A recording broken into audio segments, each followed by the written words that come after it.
mission is to engage you, the voters, by giving all candidates for a given office a public space to answer questions in a structured way while maintaining civil discourse.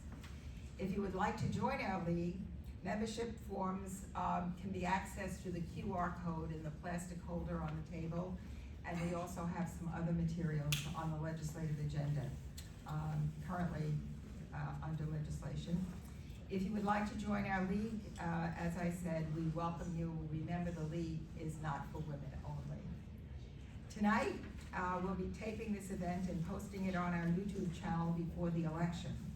We hope you will consider looking at it and sharing it with friends. You just access it, again, with the League of Women Voters of Port Washington-Manhasset YouTube video. Marnie Schlesinger will be our moderator for this evening, and I'm turning over the meeting to her at this point. Thank you very much for coming.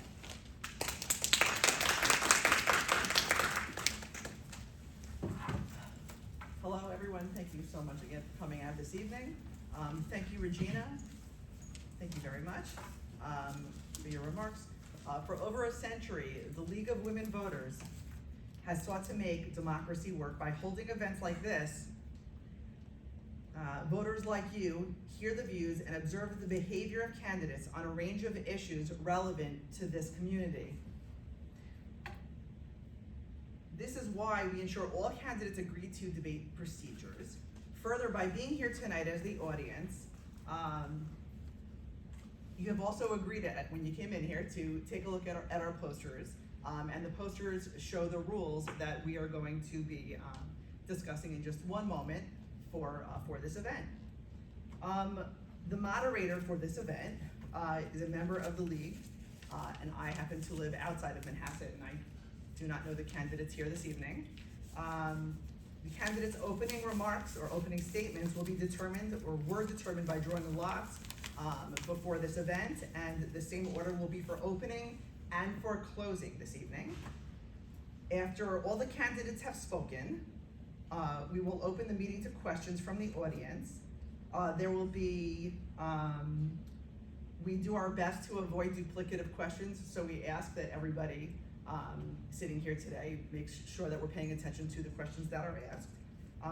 I will be the final arbiter of whether questions are appropriate, repetitive, or abusive, and each candidate will be given 1.5 minutes to answer each question, and at our discretion, the time for a response may be reduced as long as it is the same for everybody. Questions may be addressed to a specific candidate or to candidates in general, although all candidates will be given an opportunity to answer any question addressed to a specific individual. We will attempt to rotate the order of responses for each question. A league member this evening will act as our timekeeper. 1/2 minute from the end of any given time period, the timekeeper will alert the speaker by a prearranged signal. Nikki, can you please hold up the sign? This is our timekeeper. When the time is up, the speaker will be allowed to finish the sentence, and repeatedly speaking past the deadline may result in a candidate losing time for a future question or for others getting additional time. Candidates will have 2 minutes for a closing statement. Since the purpose of the meeting is to determine the candidate's views, no substitute speaker will be allowed to appear should a candidate be able to unattend in person. No written or recorded statement may be provided in lieu of active participation by a candidate. Using props, charts, or visuals, or displaying campaign literature is prohibited. As moderator, I will be the arbiter of all decisions during this forum. The league believes the responsibility for maintaining good government rests on you, the voters. So we have expectations of you. So this is getting back to the rules that we had discussed a moment ago. So we're asking everyone to turn off your cell phone now, please, or silence them. And please at no time block the doors or the camera that is over here recording tonight's events. Your purpose is to hear from candidates. So we have to make sure that it is their voices that are being heard and no one else's. Please remain seated during the question and answering. And as a moderator, I will stop the debate in the event that there are interruptions, because we don't want that to reduce the time for our candidates to be able to speak today. To repeat, policy permits only authorized recordings of these forums. Taking clips or segments is not authorized.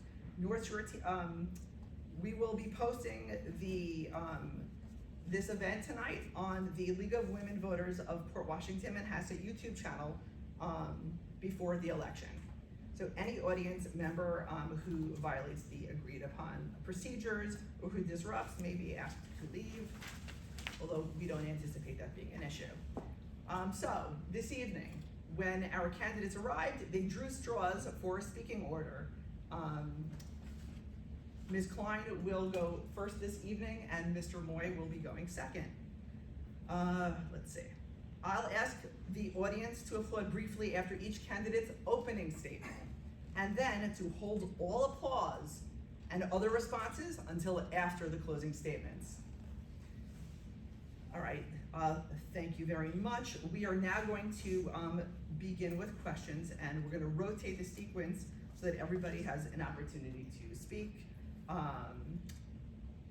Let's see. Okay. We are going to begin with our opening statements, and since Ms. Klein is picked the first straw, she will begin first. Is this on? No. Should we test? Hello? No? Yes. You can't hear me? Yes. Okay. Thank you to the League of Women Voters and the library staff for holding this event tonight. I appreciate the opportunity to have you get to know me and Mr. Moy a little bit better. Thank you all for coming tonight. I have offered to serve as trustee on the board at this library because I believe in the work that has already been done and believe I can contribute a fresh outlook on an already wonderful program. I have met the current board members and many of the staff here and find them to be helpful and interested in meeting the needs of the community. I have lived in Manhasset for over 30 years and have always taken advantage of the library services in different capacities across that time.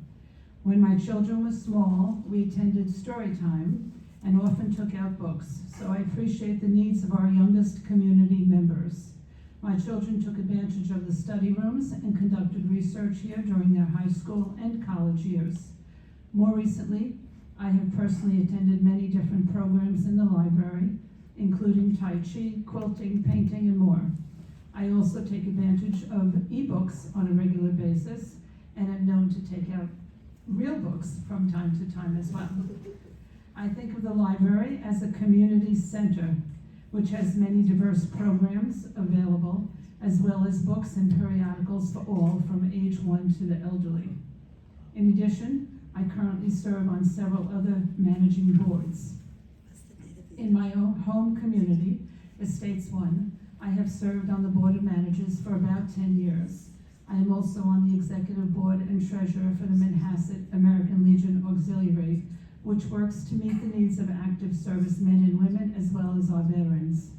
I do believe that I can serve the Manhasset community well in the capacity of trustee.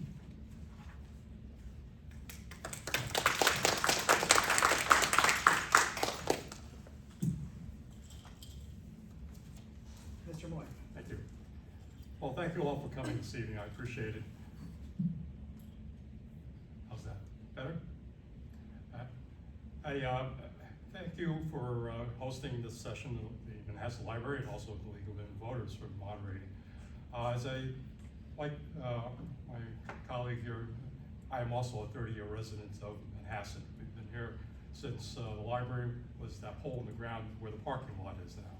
So we've seen a lot of changes go throughout the community. I myself have basically retired from a 40-year career in the communications and information technology industry. So I've dealt with the value of information, the management of it, the distribution of it. So very much like what happens in this library, understanding how to get knowledge and information is very important. So I have a very kind view of how things happen in the library, And like everything else, seeing how things are made and how the sausage is made is probably a little bit different than how you see the outcome by itself. So I think that I would like to help improve on what's already seemingly a very good product. I think the librarians do a wonderful job here bringing information and programs to the community.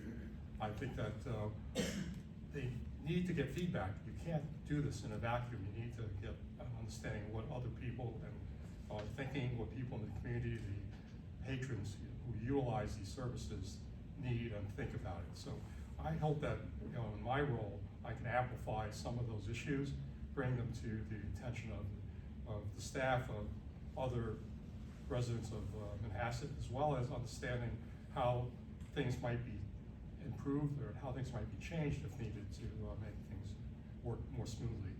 So I think that the important part of what I want to do is to basically bring the people part of this conversation to the library. It's not something that you can do in a vacuum.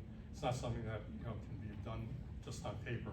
We need to talk to each other. We need to feel out what issues are important and to prioritize based on what we feel and what we understand. So thank you. I look forward to working further with you.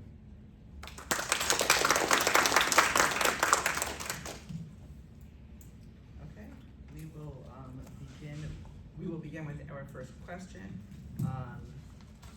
That will be Ms. Klein. Let's see who our first question is from. Just one moment, please. Okay, we have 1 minute for questions from the audience, so each member will get one question. Ms. Klein will go first after we hear from this one.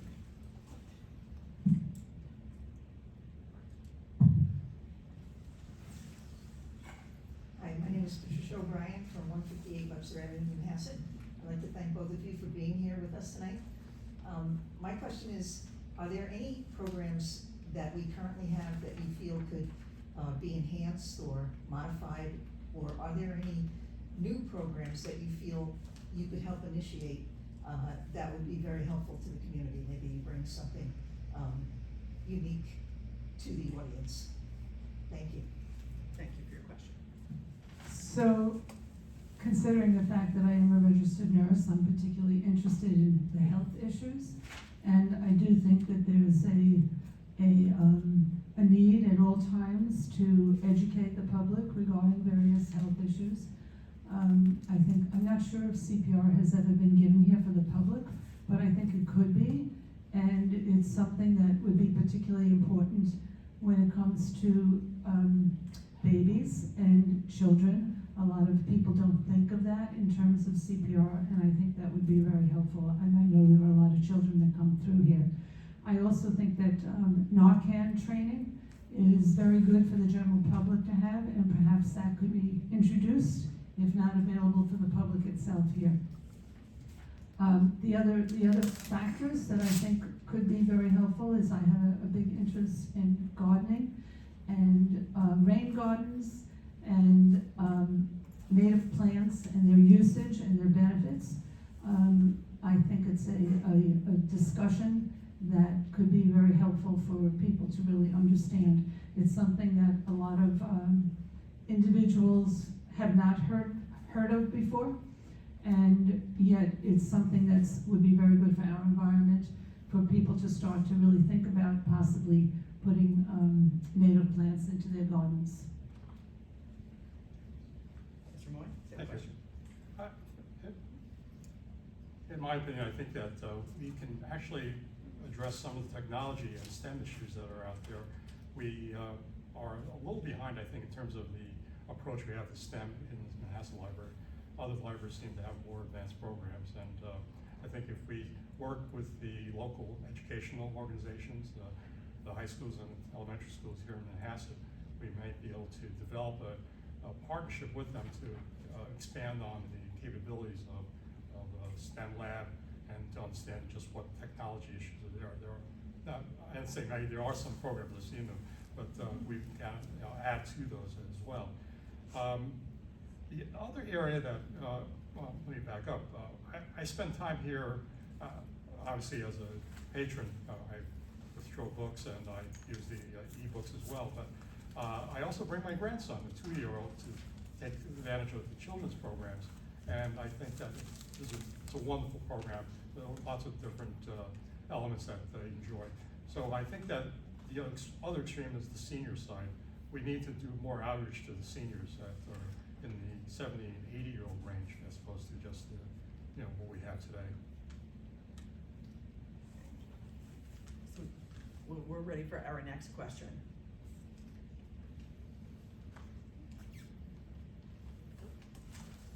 Does anybody have, we have another question. Sorry.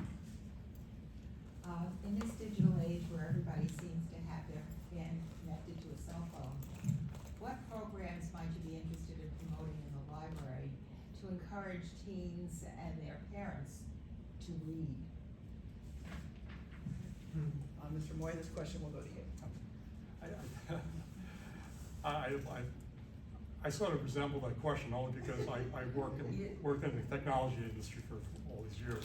And the hard part of it was to get people away from technology and understand that there are things that you can accomplish, just with your 2 eyes and hands. And I think the thing that we have to make them aware is that there are experiments you can do. There are things you can touch that are out there, and be it gardening, be it art, that are just as rewarding as staring at your Instagram feed or staying what your latest Facebook craze is.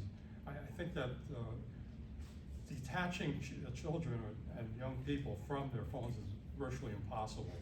So rather than telling them not to do it, you will have to offer them alternatives of why this is interesting and may add to their perspectives in terms of their peer group. So it's not easy, but I think we need to try by doing so. Ms. Klein?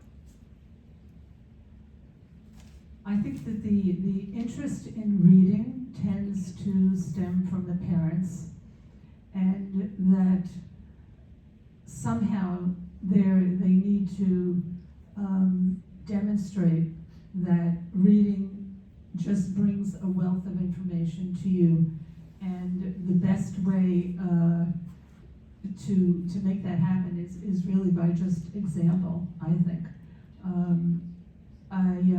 I think the library already has several programs for encouraging reading, and those should be clearly utilized, and probably maybe the schools need to get a little more information about what kinds of programs related to that might be available here. I know the usage of cell phones is difficult to get children to put them down, but I do think it's possible, and again, I think it comes from parents. We have another question? Can I answer that question? The next question. Okay. Yeah. Okay, please go ahead. Please state your Yes, name. a question for Mr. Moy. You mentioned taking out books and bringing your grandchildren here to use the library. Can you tell us a little bit more about what other programs you might have availed yourself? Before we have Mr. Moy respond, the next person in order is Ms. Klein, so I am going to have her speak first, and then it will go back to him. Ms. Klein. The various programs that I've utilized here have included the cooking classes. I think that they have a couple of different chefs that have come in, and they really are fun, and I encourage anybody who hasn't gone to them that's able to go, because they're fun, you learn things, and it's a great group of community residents that are present in those. Tai Chi is also wonderful, not so easy, but a lot of exercise involved. It looks so simple, but it's really complex, and I've enjoyed doing that. I've tried quilting a little bit.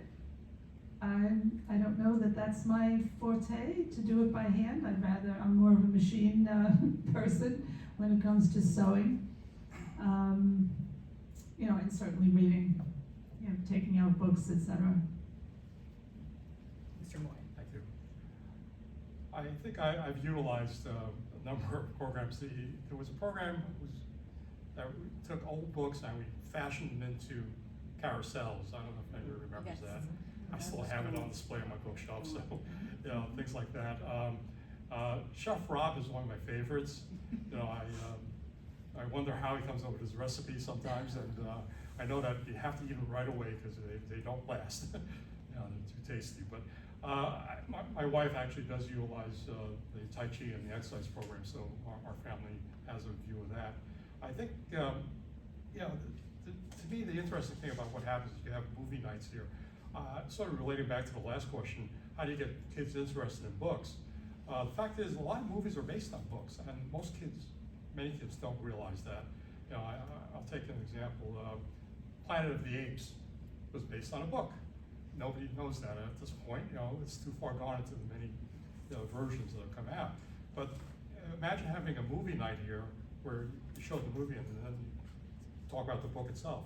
You know, I think it would add to the view of, you know, the richness of the book and what was left out when the movie finally, you know, came out. Well, we're ready for our next question from the audience.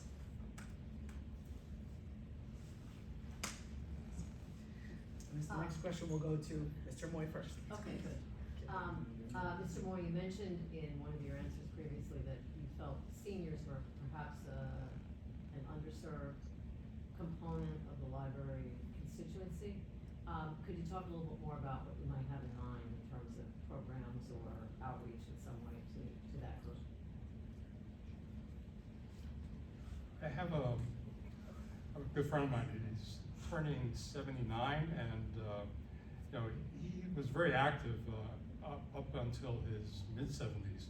And the fact is, he seems not to have found challenges, you know, new ideas to keep him going. And he's sort of withering away a bit. So he and I talk about, you know, different things going on in the world, and he has a perspective. I think what we need is sort of a town hall or some type of situation where, you know, others, seniors, can talk to each other and say, you know, what's interesting to you? You know, it's hard for somebody in their 80s to relate to what's going on, you know, with a 20-year-old. And indeed, my children who are in their 30s have problems understanding what's going on with 20-year-olds. So there are definite gaps there. But I think if we can bring groups of people together, you know, find a topic, you know, and then, you know, let's have a discussion group about it. You know, that's one way of, I think, bringing more services to that neglected segment. Ms. Klein? Well, there are some special books and the audio books available for anyone that needs that, which you know, the older group, probably some of them could use that, large print, etc. I'm not sure that all the seniors would necessarily know that they are available. Perhaps with some of the mailings that go out, maybe there could be a special section for seniors that emphasize the kinds of availability of these magazines and books and things that are out there. I do think that I see some seniors here, and you know, I think that, you know, some of the needs are being met, and but there's certainly a great idea to try to educate the general public that this is available here. People might not, everybody might not know. Yes. We have our next question. Hi, I'm a Manhasset resident for like 10 years. I feel like I really love the library. I feel very fortunate to be able to use I have young children and I use e-books primarily and regular books too. So my question is about I think from a budget perspective, it's great that I hear, you guys both have great thoughts about what are the expansion of programs that could be added, right? I see in Ms. Klein's bio online, you mentioned specifically about the library needs to be cost efficient as cost efficient as possible while still providing for the diverse needs of the residents. Sorry. So can you elaborate on that? And I didn't see anything related to cost in Mr. Moy's, so maybe you can just talk about that. Thanks. The first of this will go to Ms. Klein. Well, I think that at this point in time, the library is doing a pretty good job of being cost efficient. They are under the cap, of the 2% cap, and they have been for many years. So obviously there has been an attempt to curb the expenses in certain areas in order to provide all the various programs that are here. And I think they do a wonderful job. And I think we just need to examine it on a regular basis to make sure that that continues, so that hopefully we stay under the cap in the future and still provide the services that are currently there and more. Mr. Moy? Thank you. I worked with financial services for many years, so I understand the importance of maintaining cost. But the only other way of changing things, if you can't increase your revenue stream easily, is reduce cost. Well, there's other ways of doing that. Looking for new revenue streams, perhaps, understanding where other income might be coming from. We can work with our government entities and understand if the our local villages, Muncie Park, Flower Hill, et cetera, have any ways of supporting us. I don't know if that's already been done in the past, but it's something I think worth looking into. The idea of managing under the 2% cap is a very simple process. You reverse engineer back from what you have. But I think we also have to then look at the programs, understand which ones are productive, which ones are less so, and start trimming and adjusting as we see things that can be modified or added or subtracted from that equation. We will take another question. Terrific. Please come. Thank you. My name is Anthony, a resident of Manhasset for about 30 years. Pre-COVID, I'm a huge advocate of the events that are here, music events, the art events, the history events, communication events. Pre-COVID, I would attend an event a week. And post-COVID, I find myself going up to Fort Washington much more than coming to this community room. So my question to both of you is, what's your opinion on providing more events? Mr. Moy? I would think that the question becomes, what events are you going to that seem to be more interesting to you, as opposed to the ones that you saw being offered in Manhasset? Well, I mean, Tom Germano used to speak about art on a monthly basis. There was one from the Metropolitan Museum who spoke on a monthly basis. They had a communications person, I think it was from Fordham. They had a history person who was coming over from Hofstra. And I'm going up to Fort Washington. They've had several live music bands. I was just here on Sunday. They had Penny Lane, which we packed. I think it had 70 people in this room. So that's the type of event that interests me and obviously the rest of the community. I think that goes back to the issue of listening to the community and understanding what the requirements are. If we haven't heard that that's an issue, then it's very hard to respond to it. So I consider what you're saying input to making those changes, and I would look to others as well to provide additional input. All right, Ms. Klein?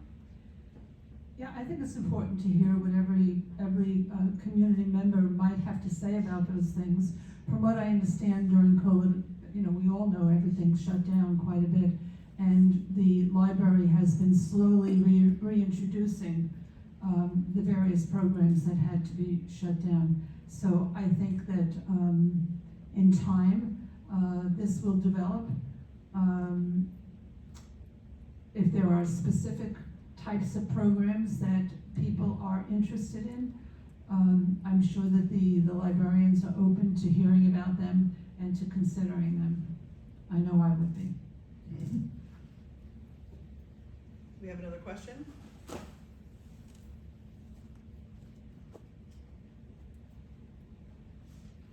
This question is for both of you. As I'm sure you know, around the country, there is an issue with book banning in libraries and also in schools. But specifically with respect to libraries, on a more local level, how would both of you, how do you think books should be chosen to be on the shelves? So we'll go to Ms. Klein. Well, I think there are laws about this, and we have to first consider what the laws are that are around. My understanding is that the librarians actually choose the books, that they screen them, they go deeply into them, and consider the needs of the community. Obviously, there would be some books that might be controversial. I think that the bottom line on it is that, it should be a parent's right to determine in the end which books their own individual child is reading.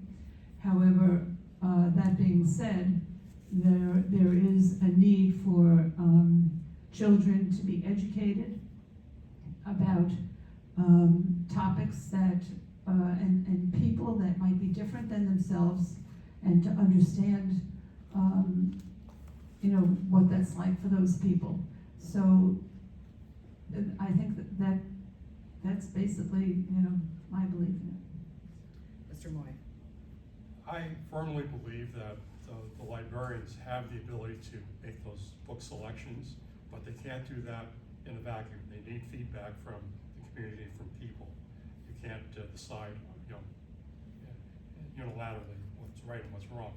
I grew up on the Lower East Side of Manhattan. My local library down there, Chatham Square Library, had a bookshelf behind the main desk. They had books that they put there, and I had asked the question, why are those books there? And they said, well, they're sort of about Chinatown, about the Tong Wars and some things that we consider to be derogatory. I said, can I take them out? He says, when you're older, you can. And they said, well, to this day, I go, I remember that, and I said, well, why should they segregate those books from me if I was interested in what actually happened back in the 1800s? So to me, the idea of, holding information back is just not realistic and shouldn't be done. I think we need to be able to have the librarians issue, what they believe are useful books to the community, and they should solicit input from the rest of us and understand what's interesting, what should be there. And now for our next question. Does anybody have another question?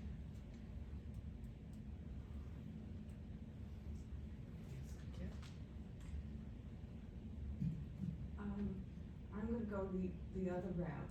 If you had unlimited money, what would be your first priority? What would you spend it on? This will go to Mr. Moy. In regards to the libraries. Yes. Just want to make sure. Specific. Thank you. Okay. I wouldn't want to write you from some southern, island somewhere. I think the issue in any organization is people. You need good people to run the organization. The organization is defined by the people it has. So if I had unlimited money, I would make sure that the staff was properly, compensated. I would make sure that the staff was properly trained. I would try to solicit additional staff to help out in areas that were, considered lacking. And basically spend time understanding how people think they should be, improving the environment, not just from the, patron perspective, but from the worker management perspective and so on. Thank you. Well, we talked about the fact that, there are other programs out there that, we would all like to see, and that are perhaps being given at other libraries, et cetera, and all of that costs money. I think that would be one of my big priorities would be to establish perhaps additional programs that we currently don't have. I think we also would have to look at the infrastructure here to see where they've done a lot of changes already, and things are looking beautiful. And I don't know if everyone's gone to the second floor, but they really are quite nice. They've made some changes that are really quite incredible. I'm sure that Maggie could find other places to spend that money if she had unlimited supply, to make some additional changes for, the environment that we're all in. Do we have another question? Any other questions? All right. So, this was a wonderful forum, and we're very happy that everybody was able to come here this evening. Candidates, we would like to thank you and your willingness for coming out this evening to take questions from the voters and to answer thoughtfully and candidly and engage in civil discourse. And we salute your commitment and the fellow citizens you as fellow citizens to run for office. So thank you very much. I want to thank the Manhasset Library for hosting, for having us come here this evening. What's that? Closing. Oh, yes, and we're now going to move on to our closing statements. I was eager, huh? All right, so for our closing statements, we are going to have 2 minutes for our closing statements.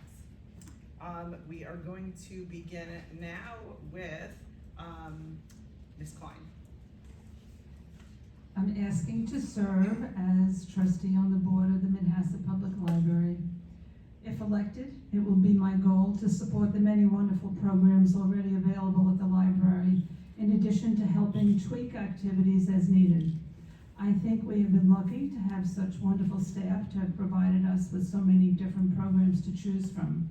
I encourage everyone to take advantage of this opportunity and to try new activities that they haven't participated in before.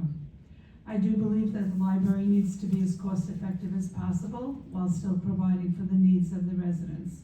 It's my understanding that the library has been able to keep costs down below the 2% cap for many years, and I would make every effort to continue that achievement.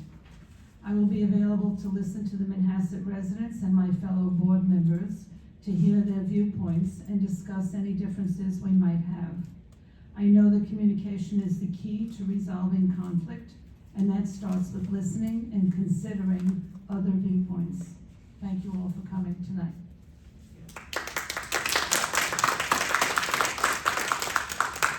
And Mr. Moy. Thank you. I come to the library quite often. I know many of you, and I've seen many people in the library. I talk to people in the library. It's the weird old guy talking to somebody. But at the same time, you get to understand what the issues are and what people are thinking. And I think that's really important. The idea that I can communicate well with these individuals and then turn around and talk to others about it, I think is the function I would serve as a trustee on the board, to basically help prioritize issues and understanding there is no endless money supply, unfortunately. But given that we do have some money, how best do we utilize it? It depends upon what people really want and need. I think that's the role I would help to define. And one of the issues that I brought up many weeks ago was the library doesn't really do a good enough job advertising what it's done well to the public. And Maria, where are you? There you are. You did a great job putting that video together, highlighting all the great things that your library's accomplished. I think that's an example of what needs to be done more, so and in different ways. So it's just an issue of having a different perspective on an issue, an outsider's perspective, you might call it, or a user's perspective. But in the world I came from, software testing was you always have to get the user's view of the world. Ask them what they want. Thank you. And on once again for coming out this evening. And the Manhasset Library, we appreciate the candidates, and we're most grateful for the questions from the audience, so we have a better chance to understand the candidates here. I'm going to close with, please remember that the library election is April 16th, so make sure to go out and vote. Thank you so much, and good night.